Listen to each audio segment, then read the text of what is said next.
ఈ సీజన్లో Lent season అంటాం కదా, శ్రమ దినాలు అంటారో, ఈ సీజన్ అంతా కూడా మనము లేదు అనుకుంటే చాలామంది క్రైస్తవులు యేసు ప్రభువారు మన కొరకు శ్రమపడి ఆయన మన కొరకు చేసిన క్రియలన్నీ మనము జ్ఞాపకం చేసుకుంటూ ఉంటాం.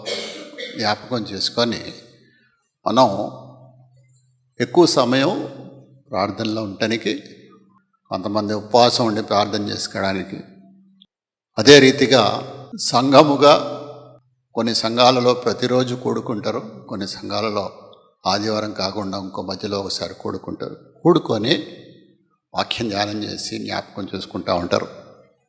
అయితే ఈరోజు యేసు ప్రభువారు మన కొరకు చేసింది కాకుండా 40 రోజులు కూడా మనము యేసు ప్రభు కొరకు ఏం చేస్తున్నాము అన్నది ధ్యానం చేద్దాం. యేసు ప్రభు వరకు మన కోసం అన్నీ చేశారు, ఆయన శిలువ మరణమే పొందారు. మనం ఏం చేస్తున్నాం అన్నది ధ్యానం చేద్దాం. మనం ఏం చేయాలి అన్నది ధ్యానం చేద్దాం. ఎందుకు చేయాలి అన్నది ధ్యానం చేద్దాం. ఎందుకంటే మనము దేవుని బిడ్డలుగా, క్రైస్తవులుగా ఈ లోకంలో జీవించినంత కాలం మనకి కొన్ని బాధ్యతలు ఉన్నాయి. మనం ఏ రకంగా మన నడవడిక ఉండాలి అది ఉంది. వాటి మీద ధ్యానం చేద్దాం. అయితే ఈ 2 వచనాల్లో 2 మాటలు, వీటి మీద మనం కొద్దిగా ఎక్కువసేపు ధ్యానం చేద్దాం. 21వ వచనంలో నేను దేవుని కృపను నిరర్ధకము చేయను, అదొకటి. దాని తర్వాత 20వ వచనంలో క్రీస్తు నా యందు జీవించుచున్నాడు. నిరర్ధకము అంటే అర్థం ఏంటి, మీనింగ్ ఏంటి? ఉపయోగం లేదు. ఎప్పుడన్నా మనం ఈ రకంగా ఆలోచించామా? మన జీవితం, ఈ క్రైస్తవ జీవితం ఉపయోగం లేకుండా ఉంటుందా, లేదంటే వేస్టా, లేదనుకుంటే యూస్లెస్సా అన్నది ఎప్పుడన్నా ఎవరన్నా ఆలోచించారా? ఎందుకంటే ఇంకో మాట, క్రీస్తే నా యందు జీవించుచున్నాడు అని ఉంది. ఇన్ కేస్ క్రీస్తే మనలో జీవిస్తున్నాడు అంటే ఈ మాట అసలు ప్రస్తావనే రాదు. నిరర్థకము అన్న మాట రాదు అసలు. ఈ మాట వచ్చిందంటే ఆ ముందు మాట ఎవరో జీవితంలో లేదు అని అర్థం. అయితే ఈ లోకంలో చాలామంది క్రైస్తవులుగా పిలువబడతారు. క్రైస్తవులు ఎన్ని రకాలు ఉంటారు?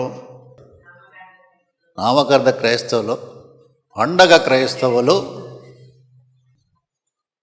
ఆత్మతో నిండి ఉన్న క్రైస్తవులు, ఇంగ్లీష్లో బ్యాక్ స్లిడెన్ క్రిస్టియన్స్ అంటారు. అంటే ఏంటంటే ఒకసారి దేవుని ఎరిగి తర్వాత తప్పిపోయిన వాళ్ళు, దూరంగా జీవిస్తున్న వాళ్ళు బ్యాక్ స్లిడెన్ క్రిస్టియన్స్. అందరు క్రైస్తవులే. అయితే క్రైస్తవులుగా మనము జీవిస్తూ ఉంటే మన బాధ్యతలు ఏంటి, మనం ఏ రకంగా జీవించాలి, మనం ఎందుకు జీవించాలి క్రైస్తవులుగా అన్న వాటిని మనం వాక్యానుసారంగా కొద్దిగా లోతుగా ఆలోచిద్దాం. చాలామంది క్రైస్తవులు ఈరోజు కూడా సమాజంలో చెప్పుకోవడానికి క్రైస్తవులు అని ఇష్టపడరు. కానీ దేవుని దగ్గర నుంచి ప్రతి ఆశీర్వాదం పొందుకోవాలన్న ఇష్టం అయితే ఉంటుంది. అయితే యేసు ప్రభు వారు ఏమన్నారు? నీవు ప్రజల ఎదుట ఒప్పుకోకపోతే, అంగీకరించకపోతే నేను నిన్ను అంగీకరించను. క్రైస్తవ జీవితం ఎలా ఉండాలంటే, మనం ఈ 40 రోజులు కూడా యేసు ప్రభు వారు మన కొరకు చేసిన పనుల్ని మనం జ్ఞాపకం చేసుకుంటున్నాం. ఈ 40 రోజులు మనం ఎట్లా చేయాలంటే, యేసు ప్రభు కొరకు మనం ఏం చేస్తున్నాం అన్నది సమాజానికి మనం చూపించాలి. మన ప్రవర్తనని బట్టి మనుషులకి మనం తెలియజేయాల్సింది ఏంటంటే, ఇది క్రైస్తవ జీవితం అంటే ఇది.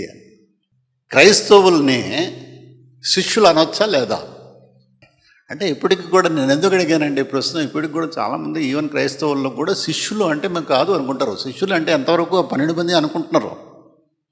మత్తయి సువార్త 28వ అధ్యాయం చూస్తే, మీరు 20వ వచనం చూస్తే, మీరు సర్వలోకానికి వెళ్ళి సర్వ సృష్టికి సువార్త చెప్పి శిష్యులుగా చేసి బాప్తిజం ఇవ్వండి అనింది.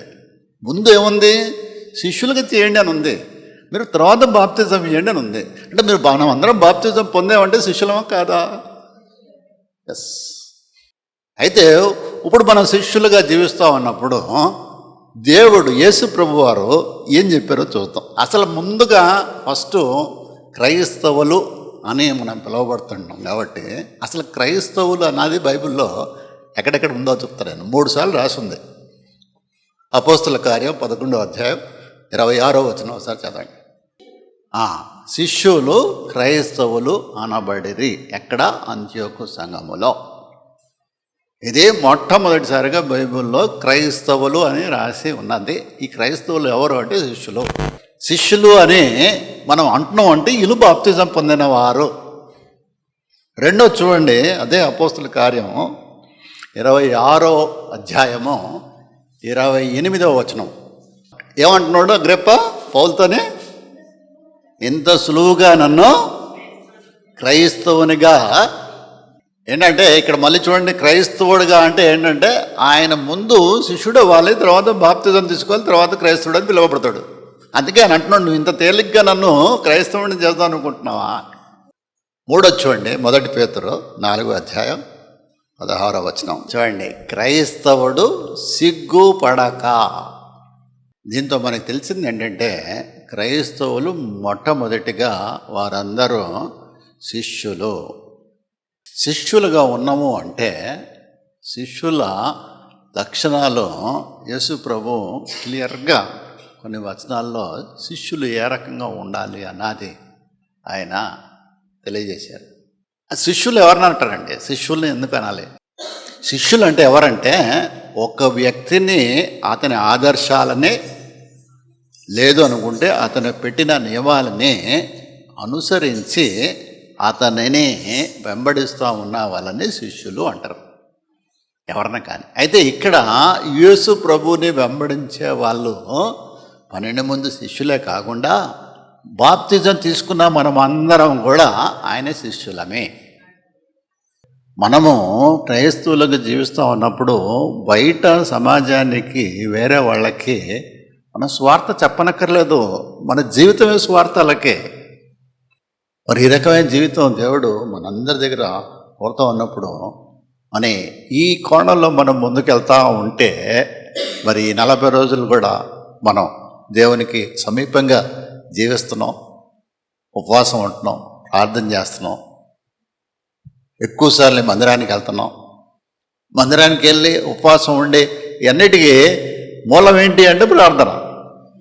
మళ్ళీ మన ప్రార్థన జీవితం ఏ రకంగా ఉంది? ఇప్పుడు చాలాసార్లు ప్రార్థన చేసేటప్పుడు కొంతమంది, ఎక్కువ మంది ఉన్నప్పుడు, అంటే నేను ఎవరిని క్రిటిసైజ్ చేస్తలేదు, నేను ఎవరిని విమర్శిస్తలేదు, చెప్తున్నాను. నేను సమాజంలో ప్రార్థన ఒక రకంగా ఉంటుంది, వ్యక్తిగత ప్రార్థన ఇంకో రకంగా ఉంటుంది, మనుషులు ఎదుట ప్రార్థన ఇంకో రకంగా ఉంటుంది. ప్రార్థన ఏంటంటే బేసికలీ మనం దేవునితో మాట్లాడుతూ ఉండడం. ఎక్కువ మంది ఉన్నారని ఎంతసేపు సున్నం కొట్టిన సమాధానం మేము ఇవన్నీ చెప్పుకుంటా ఉంటే ఏం లాభం? It is the use. నాకు చాలాసార్లు అనిపిస్తుంది, సింగిల్గా ఎవరన్నా ప్రార్థన చేస్తూ ఉంటాం కదా, ప్రతి ఒక్కరు చేస్తారు ప్రార్థన, ఇళ్లలో లేకపోతే ఖాళీ సమయంలో. వారి ప్రార్థన ఎక్కడన్నా రికార్డ్ చేసి అది వింటే ఎలా ఉంటుందా అని నాకు చాలా కోరిక ఉంది. ఏం చేస్తున్నారు ప్రార్థన? ఎందుకంటే సమాజంలో అయితే వింటున్నాం వాళ్ళ ప్రార్థన, సింగిల్గా ఉన్నప్పుడు ఏ రకంగా ప్రార్థన చేస్తున్నారు అని. ఎందుకంటే యేసు ప్రభు వారు కూడా చూడండి, ప్రతిరోజు ఆయన వేకువజామునే ఏకాంతంగా వెళ్ళి ఆయన తండ్రితో సంభాషిస్తున్నారు, ప్రార్థన చేస్తున్నారు. ఆ ప్రార్థన ఇట్స్ ఎ లాంగ్ ప్రేయర్, చాలాసేపు. యేసు ప్రభు వారు ఎక్కడన్నా చూస్తే మీరు మనుషులతో లేకుండా ఉన్నారు అనుకుంటే మాత్రం ఆయన ప్రార్థన చేస్తున్నారు. మళ్ళీ మన ప్రార్థన జీవితం ఎట్లా ఉండాలి అంటే ఇండివిజువల్గా మనం ప్రార్థన చేస్తాం, కుటుంబంగా ప్రార్థన చేస్తాం, సంఘంలో ప్రార్థన చేస్తాం. మనం వ్యక్తిగత ప్రార్థనలో తీవ్రత ఎక్కువగా ఉండాలి. మనం ఎక్కడ చూపిస్తున్నాం తీవ్రత? సంఘంలో చూపిస్తున్నాం. ఎందుకు చూపిస్తున్నాము అంటే కారణాలు అలాగే తెలుసు. అంటే సంఘంలో మీరు అలా ప్రార్థన చేయొద్దు నేను అంటలేదు, కానీ మనము మన ప్రార్థన అవసరతలు ఏంటి, సంఘ ప్రార్థన అవసరతలు ఏంటి, ఏ సందర్భంలో ఎక్కడ ఎంత సమయం ప్రార్థన చేయాలి, ఏం ప్రార్థన చేయాలి అన్నది ప్రతి ఒక్కరికి, ఎస్పెషల్లీ శిష్యులకి తెలిసి ఉండాలి. నేను చిన్న ఉదాహరణ చెప్తాను మీకు. ఈ మధ్య నేను పాస్టర్ గారు ఒక కుటుంబం చూస్తానికి వెళ్ళాం. యాక్చువల్గా ఆ రోజు నేను ప్రయాణం చేస్తున్నాను, నాకు బండి ఉంది, ట్రైన్ ఉంది. వెళ్తా వాళ్ళ ఇంటికి వెళ్ళాం. వెళ్ళిన తర్వాత కూర్చున్న తర్వాత ప్రార్థన చేయడం వాళ్ళు మొదలెట్టారు. నా ట్రైన్ టైం అయిపోతుంది. నా ట్రైన్ ఆల్మోస్ట్ మిస్ అయ్యేది ఆ రోజు. అక్కడ ప్రార్థన ఆపుతలేదు. ఏం చేయాలో అర్థమవుతుంది నాకు. నేను అమ్మగారిని అడిగాను, కళ్ళిప్పేసాను నేను తీసేసి. ఏమన్నా అంటే నువ్వు చెప్పని, ఇప్పుడు నేను వెళ్ళిపోయిన తర్వాత, మేము వెళ్ళిపోయిన తర్వాత నువ్వు రాత్రంతా ప్రార్థన చేయ మా గురించి. నాకు చాలా సంతోషం. అంటే మన ప్రార్థన చేసేటప్పుడు కూడా అండి, మన ధ్యాస, మన ధ్యానం, మన అంశం, ఈ అన్నిటి గురించి మనం కొద్దిగా కేర్ఫుల్గా ఉండాలి. ఇది ఎప్పుడైతే మనం డెవలప్ చేసుకుంటామంటే, దేవునితో మనం ఎక్కువ సహవాసం ఉంటే ఇది ఆటోమేటిక్గా మన ప్రార్థన జీవితాన్ని మనం తెలుసుకుంటాం. నేను మా ఉదాహరణే చెప్తాను. నేను మా కుటుంబం, మా ఇరువురి గురించే చెప్తాను. మేము పొద్దున లెగ్గడంతోనే, కళ్ళు ఇప్పడంతోనే, మంచం దక్కముందే చిన్న ప్రార్థన చేసుకుంటాం. ఏమని?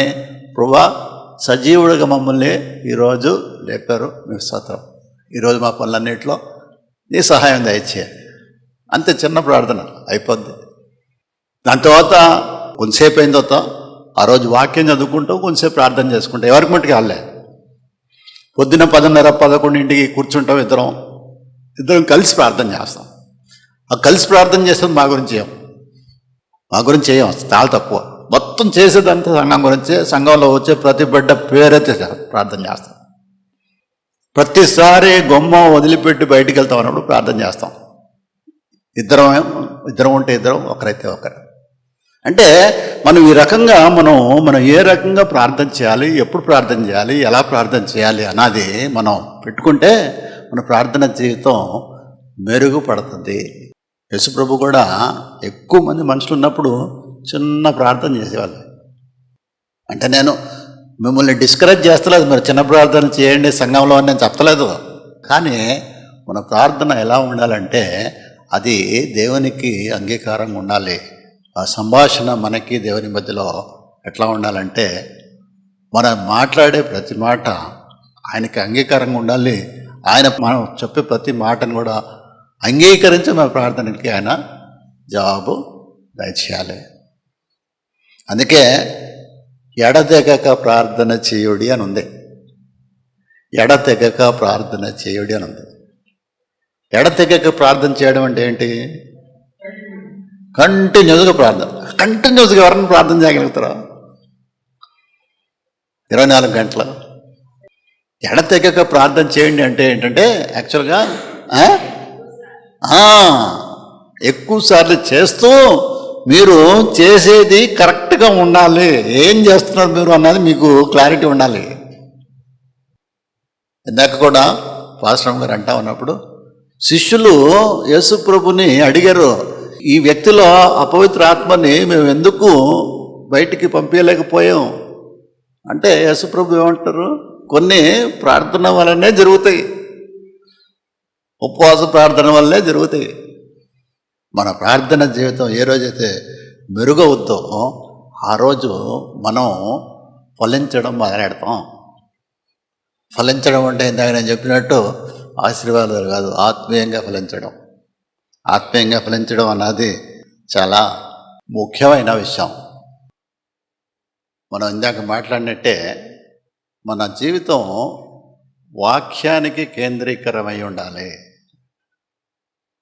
వాక్యం చదువుతున్నాం అంటే వాక్యంలో ఉన్నది ఏ రకంగా ఉంది ఆ రకంగా మనం అర్థం చేసుకుని అదే రకంగా జీవిస్తేనే మనకి ఉపయోగం.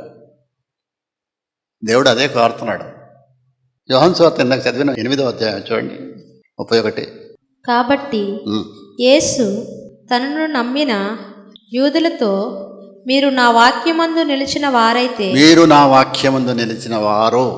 వాక్యంలో నిలబడ్డం.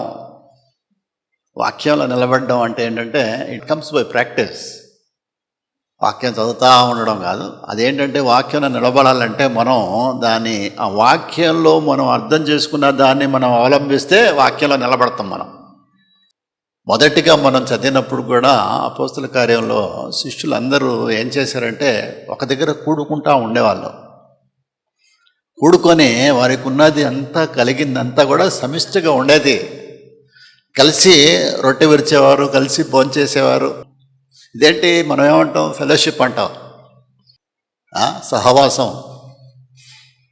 ఈ సహవాసం క్రైస్తవ జీవితంలో చాలా ముఖ్యం. ఎందుకంటే ఈ సహవాసంలో కానీ శిష్యులు ఉంటే సంఘము వ్యాపిస్తుంది, పెరుగుద్ది. అక్కడ కూడా మనం అపోస్తల కార్యాలను చూస్తే ఎప్పుడైతే ఈ రకంగా సమిష్టిగా కూడుకొని ఉంటా ఉన్నారో అక్కడ ఏమని రాసి ఉంటుందంటే ప్రతిరోజు వీరు అపోస్తలుల బోధయందును సహవాసమందును రొట్టె విరుచుట యందును ప్రార్థన చేయుట యందును ఎడతెగక ఉండిరి.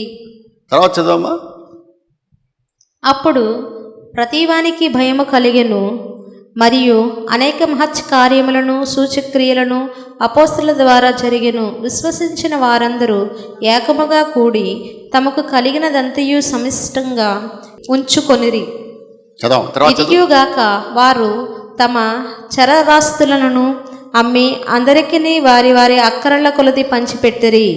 మరియు వారేక మనస్సులై ప్రతిదినము దేవాలయంలో తప్పక కూడుకొనుచు ఇంటింట రొట్టె విరుచుచు దేవుణ్ణి స్తుతించుచు ప్రజలందరి వలన దయ పొందిన వారై ఆనందంతోనూ నిష్కపటమైన హృదయముతోనూ ఆహారము పుచ్చుకొనుచుండిరి. మరియు ప్రభువు రక్షణ పొందుచున్న వారిని అనుదినము వారితో చేర్చుచుండెను. అది అనుదినము వారితో పెరుగుతా ఉన్నారన్నమాట. సహవాసము మనుషులని ఆకర్షింపచేయాలి. శిష్యులు ఎక్కడికి వెళ్ళినా అక్కడ వారు మొదటిగా చేసింది ఏంటంటే వాళ్ళు సువార్త. ఎప్పుడైతే పౌలు కూడా మీరు చూస్తే ఎంతమందిని దేవుని రాజ్యంలోకి ఇంకా తీసుకురాగలము అన్నదే ఆలోచన ఉంది. కానీ వాళ్ళకి నేను ఎవరినో ఒకరిని ఐసోలేట్ చేసి ఇతన్ని పట్టుకుందాం అన్న ఉద్దేశం ఎప్పుడూ లేదు వాళ్ళకి. శిష్యులుగా మనం ఉన్నంతసేపు మనం సహవాసంలో ఉండాలి. అందుకే ప్రతి చర్చ్లో ప్రతి సంఘంలో ఏంటంటే వారానికి కనీసం 3 సార్లన్నా కూడుకుంటారు. కూడుకోవడానికి కారణం ఏంటంటే ప్రార్థన చేస్తారు, వాక్యం వింటారు. వాక్యం వినిన తర్వాత మనము ఇంకా ఏ రకంగా సువార్తనే ముందుకు తీసుకెళ్ళగలము అని. కానీ ఆ కోణంలో ఇప్పట్లో ఆలోచన తగ్గింది. మనం అందరం కూడా నిజంగా గుండె మీద చేసుకొని చెబితే ఎంతమందిని మనం మందిరంలోకి చేర్చాలి, లేదనుకుంటే సంఘంలోకి చేర్చాలన్న తృష్ణ ఉంది. లేదనుకుంటే ఎంతమంది మనం ఎన్నిసార్లు ప్రయత్నం చేసాం. మనం వెళ్తున్నాం సంఘానికి, మనం ప్రార్థన చేస్తున్నాం, మనం పొందుకుంటున్నాం, అన్నీ దేవుడు మనల్ని దీవిస్తున్నాడు. కానీ మనం ఎప్పుడన్నా వేరే ఎవరినన్నా తీసుకొస్తాం సంఘానికి అన్న బాధ్యత ఉండి మనం ఎప్పుడన్నా ప్రయత్నం చేసామా? లేదంటే ఎవరికైనా చెప్పామా రండి అని? మేబీ కొన్నిసార్లు ఏమవుతుందంటే వాళ్ళే అంటారు. ఏంటంటే కొన్నిసార్లు అవసరతని బట్టి స్వస్థత కోసమో లేకపోతే సమస్య గురించో. అపోస్తలుల కార్యం చూస్తే అండి, మీరు మొత్తం చదివితే సువార్త ప్రకటింపబడడానికి 2 ముఖ్యమైన కారణాలు ఉన్నాయి. ఒకటేమో జరిగిన సూచక్రియలు, జరిగిన స్వస్థతలు. ఇంకోటేమో జరిగిన హింస, జరిగిన పర్సిక్యూషన్. ఈ 2 కూడా సమానంగా సువార్తని ముందుకు తీసుకెళ్ళాయి. కానీ ఈరోజు హింసలు పడడానికి ఎవరు ఇష్టపడతలేదు. స్వస్థతలకి అందరూ ఇష్టపడతారు. ప్రతి సంఘము కూడా ఇంకొక సంఘముని ఏర్పాటు చేయాలి అన్న ఉద్దేశం కలిగి ఉండాలి. ఇంకొక సంఘం ఏర్పాటు చేయాలంటే ఏంటంటే ఇంకో 100 మందిని చేర్చడం కాదు, అట్లా కాదు. ఇంకో సంఘం అంటే మనము ఇది కాకుండా ఇంకొక గుంపుని మనం దేవుని రాజ్యంలోకి చేర్చే ఉద్దేశం. అందుకే మత్తయి సువార్త 28వ అధ్యాయంలో యేసుప్రభు చివరికి ఇస్తున్న ఆజ్ఞ ఏంటంటే మీరు సర్వలోకానికి సర్వసృష్టికి వెళ్ళి సువార్త ప్రకటించండి, సువార్త ప్రకటించి వాళ్ళని శిష్యులుగా చేసి వారికి బాప్తిసం ఇవ్వండి అని ఉంది. మరి దేవుని శిష్యులుగా మనం సువార్తని మనం ఏ రకంగా ముందుకు తీసుకెళ్ళగలుగుతున్నాం? మనమైతే ఓకే, మనము మన కుటుంబాలంతా మనం ఆత్మీయంగా ఎదుగుతున్నాం, ఆశీర్వదింపబడుతున్నాం, వస్తున్నాం సంఘానికి. కానీ శిష్యులుగా దేవుడు కోరుతున్నది ఏంటంటే మీరు సిగ్గుపడకుండా, సువార్త అంటే సిగ్గుపడకుండా, రోమియోలు రాసిన పత్రిక 1:16 అందుకే చదివించింది నేను. ఈరోజు సంఘంలో చాలామంది క్రైస్తవులు అని చెప్పుకోవడానికి సిగ్గుపడుతున్నారు.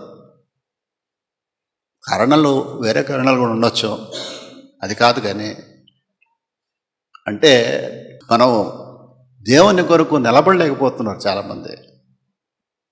ఎప్పుడైతే మనము నిలబడగలిగి మనం వేరే వాళ్ళని మనం సువార్త ప్రకటించగలుగుతామో అప్పుడు దేవునికి మనము అంగీకారంగా ఉంటాం. ఇప్పుడు దాకా మనం చూసింది శిష్యులు ఏ రకమైన జీవితం జీవించాలి అన్నది. ఒకటి, ముందుగా క్రైస్తవులుగా మనం వాక్యానికి కేంద్రీకరించి జీవించాలి, పొరుగువాడిని ప్రేమించాలి, ప్రార్థన జీవితం మెరుగుపడాలి, సువార్తనే ప్రకటించాలి. అయితే ఇవన్నీ చేస్తా మనం ఆలోచిస్తే పొరపాటున కానీ ఎప్పుడన్నా కానీ మనలో ఆలోచన వచ్చి కానీ మనం ఏదన్నా దీంట్లో మనం వెనకబడి ఉన్నామా, మనం చేస్తలేదా ఈ పనిలో అన్న ఆలోచన వస్తే మనం చదివిన ముందు వాక్యం నిరర్ధకము అని అంట చూడండి. అక్కడికి వస్తే అప్పుడు అర్థం అవుతుంది ఏంటంటే మనము వేస్ట్ అయింది లైఫ్ అని. అప్పుడు మనల్ని మనమే తెలుసుకుంటాం ఏంటంటే క్రీస్తు నా యందు జీవించుతలేదేమో అన్న అనుమానం వస్తుంది. ఇవన్నీ చేస్తే మనం ఇవన్నీ పాటిస్తే మన జీవితంలో ఖచ్చితంగా ఏది కూడా నిరర్ధకం కాదు. క్రీస్తు మనలో ఖచ్చితంగా జీవిస్తున్నాడు అన్నది మనము రుజువు చేయొచ్చు మన జీవిత విధానాన్ని బట్టి. బైబిల్లో ఇంకొక 2 ఉదాహరణలు చెప్పి నేను ముగిస్తాను. ధనవంతుడు లాజరు స్టోరీ మనం అందరికీ తెలుసు కదా. ధనవంతుడు ఈ లోకంలో ఉన్నప్పుడు అతను ఏం పొందుకున్నాడు, లాజరు ఏం పొందుకున్నాడు? లాజరు అన్ని శ్రమలు, అన్ని కష్టాలే. ధనవంతుడు హ్యాపీగా ఉన్నాడు. ఇద్దరు చనిపోయారు. చనిపోయిన తర్వాత ఎవరి స్థానానికి వాళ్ళు వెళ్ళారు. వెళ్ళిన తర్వాత ధనవంతుడికి అప్పుడు రియలైజేషన్ వచ్చింది. అప్పుడు వచ్చింది ఏమని, ఏదో నిరర్థమై అయింది అన్నది అప్పుడు తెలిసి వచ్చింది, ఏదో వేస్ట్ అయిందని. అప్పుడు అంటున్న మాట చూడండి ఒకసారి. లూకాసు వార్త 16వ అధ్యాయం చూడమ్మా, 27, 28 వచ్చిన చదవండి. అప్పుడు అతడు, తండ్రి, అలాగైతే నాకు 5 సహోదరులు ఉన్నారు. వారును ఈ వేదనకరమైన స్థలమునకు రాకుండా వారికి సాక్ష్యం ఇచ్చుటకే నా తండ్రి ఇంటికి వారిని పంపవలనని నిన్ను వేడుకొనుచున్నానెను. అందుకు అబ్రహాము, వారి యొద్ద మోషేయు ప్రవక్తలను ఉన్నారు, వారి మాటలు వినవలనని వారితో చెప్పగా, అతడు, తండ్రి అయిన అబ్రహామా, అలాగూ అనవద్దు. మృతులలో నుండి ఒకడు నా యొద్దకు వెళ్ళిన ఎడల వారు మారు మనస్సు పొందుదరని చెప్పెను. చాలమ్మా. ఇప్పుడు చూడండి, ఆ ధనవంతుడు రిక్వెస్ట్ ఏముందో చూడండి. ఎందుకంటే గ్రహింపు ఎప్పుడు వచ్చింది? నరకానికి వెళ్ళిన తర్వాత వచ్చింది గ్రహింపు.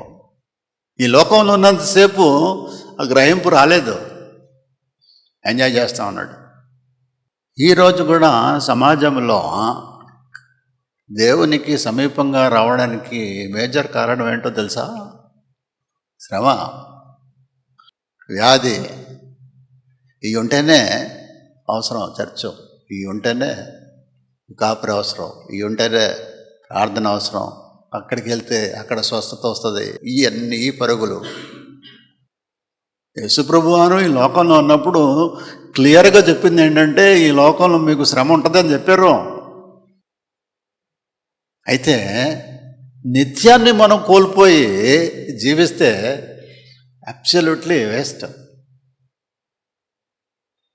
అందుకే ఈ ఉదాహరణ మీకు చెప్తున్నది ఏంటంటే, మేబీ ఈ లోకంలో జీవించినంత కాలం మనకు అన్నీ ఉండొచ్చేమో, ధనవంతుడిలాగా అన్నీ ఉండొచ్చేమో, కానీ నిత్యాన్ని కోల్పోతే అబ్సల్యూట్లీ వేస్ట్. ఇంకో వ్యక్తి గురించి చెప్తా. రాజైన సౌలు, 1 సమూయేలు 16:14 చదువు. యెహోవా ఆత్మ సౌలును విడిచిపోయి. చాలమ్మా. యెహోవా ఆత్మ సౌలును విడిచిపోయింది. సౌలుని అభిషేకం చేస్తున్నప్పుడు ఏమొచ్చింది? సౌలు మీద దేవుని ఆత్మ వచ్చింది. ఏమైంది ఇక్కడ? దేవుని ఆత్మ సౌలుని విడిచి వెళ్ళిపోయింది అన్నారు. ఎందుకు విడిచి వెళ్ళిపోవడానికి కారణం ఏంటి? విడిచి వెళ్ళిపోవడానికి కారణం సౌలే. చెప్పిన మాట వినలేదు, అంతే. ఆయనకు అనుకూలంగా ఉన్నాయని చేసుకున్నాడు. చూడండి, సింపుల్, చిన్న మాట వినకపోవడానికి కారణం ఎంత తీవ్రమైన కారణం ఉందో చూడండి. దంచుకున్న పొట్టేళ్ళని ఉంచుకున్నాడు, ఫీస్తు చేద్దామని, పండగ చేద్దాం తర్వాత. ఒక్కసారి దేవునికి ఆయన కనుదృష్టి మన మీద నుంచి జస్ట్ అట్లా పక్కకి వెళ్ళిపోయింది అనుకోండి, అయిపోయాం మనం, గణేష్. ఏ స్థితిలో ఉన్నాడంటే సౌలు లాస్ట్కి 1 సమూయేలు 31:4-6 వరకు చదువు.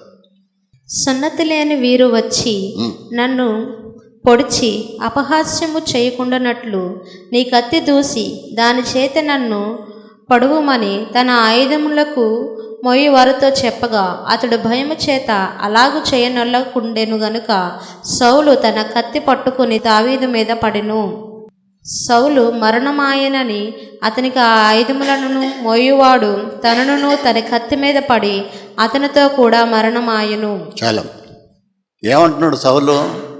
ఆయుధాలు మోస్తాడు చూడండి, పక్కన ఉన్నవాడు. అతనితో ఏమంటున్నాడంటే, కత్తితోనే నన్ను పొడిచి చంపే అన్నాడు. శత్రువుల చేతిలో చనిపోవడం నాకు ఇష్టం లేదు, నువ్వు చంపే అన్నాడు. చంపే అంటే ఇప్పుడు మన దగ్గర పనిచేసేవాడు ఎట చంపుతాడు? రాజుని ఎట చంపుతాడండి? ఎవరన్నా చంపబోతే కత్తి వేసి దాని మీద పడ్డాడు, దూసుకుపోయింది, ఇటు నుంచి అటు వచ్చింది, చనిపోయాడు. ఆత్మహత్య అది. తనంతటికి తానే అతని ప్రాణం తీసేసుకున్నాడు. ఒకసారి వెనక్కిలో చూడండి, ఇదే వ్యక్తి మీద దేవుని ఆత్మ వచ్చి రాజుగా అభిషేకం చేసిన వ్యక్తి ఏ స్థితికి వచ్చాడు? క్రైస్తవులుగా మనం జీవిస్తున్నాం అంటే మనము దేవుని కొరకు ఏం చేస్తున్నాము? దేవుడు మన కోసం అన్నీ చేశాడు. ఒకరి కోసం కాదు, లోకంలో ఉన్న ప్రతి వ్యక్తి కోసం చేశాడు ఆయన. శిష్యులుగా మనం ఉంటున్నాం అంటే మనం ఏం చేస్తున్నాం ఆయనకి? ఈ సీజన్ అంతా దీన్ని ధ్యానం చేయండి ఒకసారి. నా జీవితం ఎలా ఉండాలి? నేనేం చేయాలి? నాలో పొరపాట్లు ఎక్కడున్నాయి?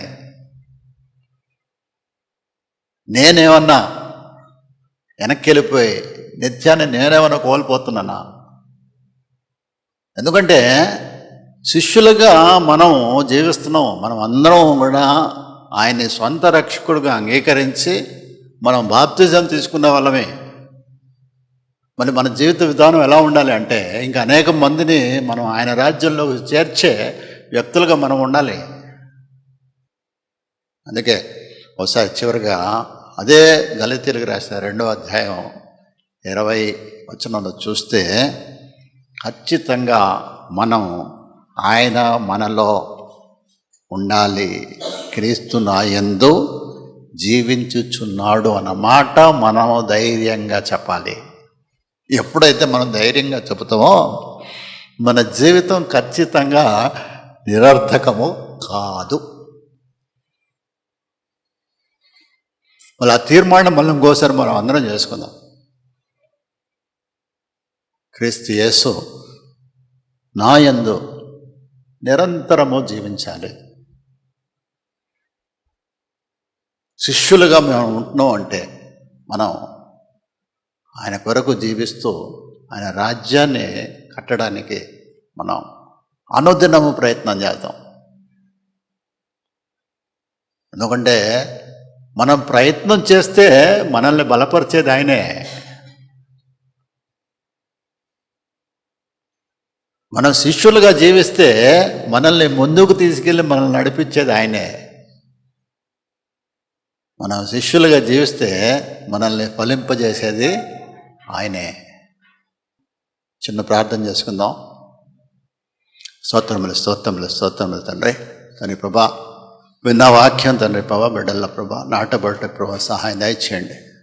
తండ్రి ప్రభా, మా జీవితాల్లో నిరర్థకం కాకుండా ఉండటం ప్రభా సహాయం దయచేయి.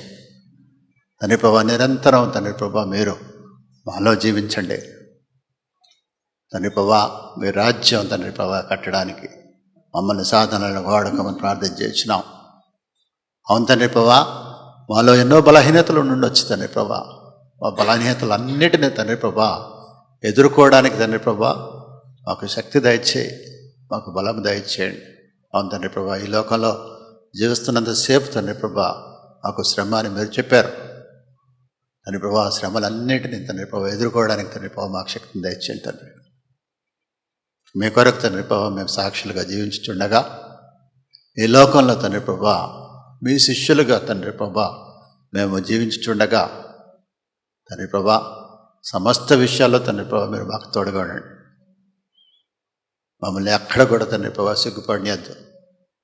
నీ ఆత్మతో ప్రభా మమ్మల్ని అందరినీ నింపి తండ్రి ప్రభా రానున్న రోజుల్లో తండ్రి ప్రభా మేము మీ కొరకు ఇంకా బలంగా పనిచేయుటకు నిజమైన క్రైస్తవ జీవితం జీవిస్తానికి అట్టి కృప మా అందరికీ దయచేయమని క్రీస్తున్నామని వేడుకొంచున్నాం తండ్రి. ఆమేన్.